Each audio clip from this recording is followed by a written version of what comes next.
Hoje as empresas do lucro real também elas têm a possibilidade de pagar juros, né? Os sócios dessas empresas pagam juros sobre o capital que eles têm, chamado juros sobre o capital próprio.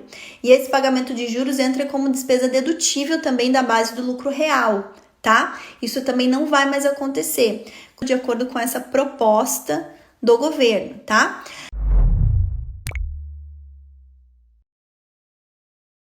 Então, em relação a pagamento em ações, a gente tem hoje muitas empresas pagando gratificações, né, em relação à participação nos resultados da empresa, pagando a sócios e dirigentes como ações das empresas. Então, claro, as empresas que têm ações, as sociedades por ações, elas acabam colocando aí dentro do seu plano de cargos e salários, plano de carreira, enfim, esse pagamento como ações, tá? Gratificação. E aí, isso era considerado como dedutível, tá? Da base do imposto de renda no lucro real. Não vai mais ser dedutível de acordo com essa proposta do governo, tá?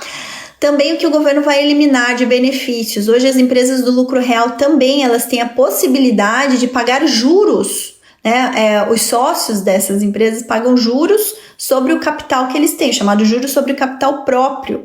E esse pagamento de juros entra como despesa dedutível também da base do lucro real, tá? Isso também não vai mais acontecer. Inclusive, a gente faz vários planejamentos tributários para as empresas envolvendo juros sobre capital próprio, né? Existem diversos planejamentos tributários em que é mais interessante, ao invés de integralizar capital, né? Integralizar mais capital nas empresas, realmente fazer empréstimos ou a empresa pagar os sócios como juros em relação ao que eles já colocaram de capital lá.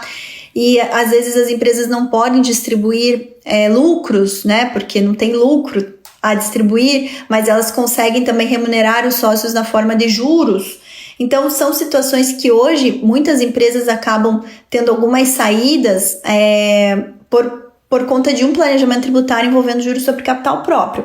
Acabando isso, vamos ter que também não vai mais ter essa possibilidade dessa forma de planejamento tributário, tá? Então acaba sendo eliminada essa possibilidade aí. Mas, num ponto de vista, num plano internacional, eu até entendo, porque isso é muito peculiar do Brasil, tá? O Brasil instituiu isso lá na década de 90, tá? Em que se fazia sentido, no contexto internacional a gente não tem, né? Eu não tenho, pelo menos, outros países. Eu estudei muito sobre isso quando eu fiz o meu mestrado na França, e realmente isso era uma peculiaridade muito grande do Brasil. Não tem no contexto internacional. Então o governo também está atento a isso e está querendo dar uma regularizada nas normas, né? Num contexto internacional também, tá? Outra situação que o governo vai ver, até porque existe muito planejamento tributário, não quer dizer que seja ilícito, tá, gente? Quando eu falo em planejamento tributário, assim como o juros sobre capital próprio, são oportunidades, tá? São, de fato, planejamento tributário.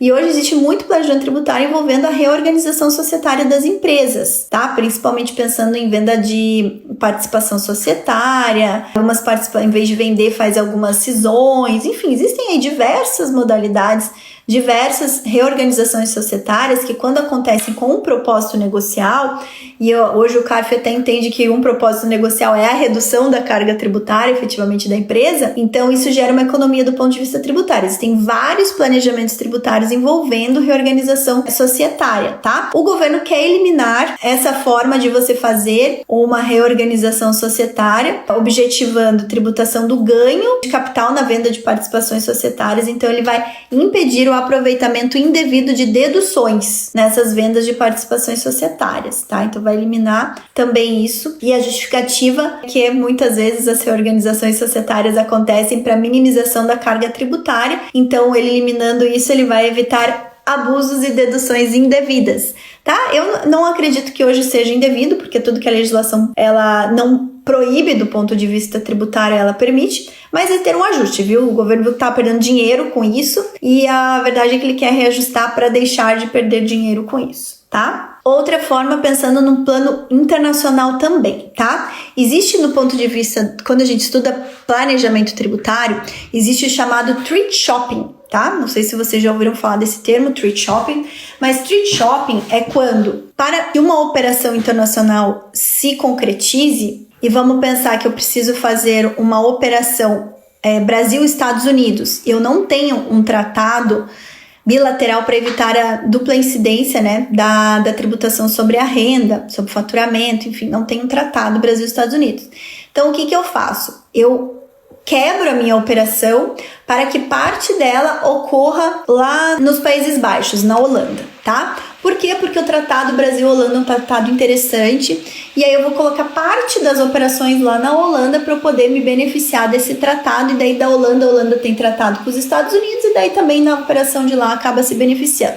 Então eu coloco um terceiro país que tem um tratado, tanto com os dois outros países que diretamente não tem tratado, para fazer um planejamento tributário internacional chamado Treaty Shopping. Num contexto internacional, isso já estão sendo colocados várias travas, vários obstáculos para que isso não aconteça, e isso acontece muito na venda de ativos, tá? Alienação de ativos no Brasil por empresas no exterior. Então também isso acontece, essa utilização de uma empresa intermediária aí para venda de ativos. Então o que o governo quer fazer é colocar regras mais claras que impeçam que isso aconteça, tá? Alinhando-se aí a um padrão internacional, como eu falei, diversos países já têm, principalmente no âmbito da OCDE, já visto mecanismos para poder realmente obstacularizar o chamado Treaty Shopping, tá?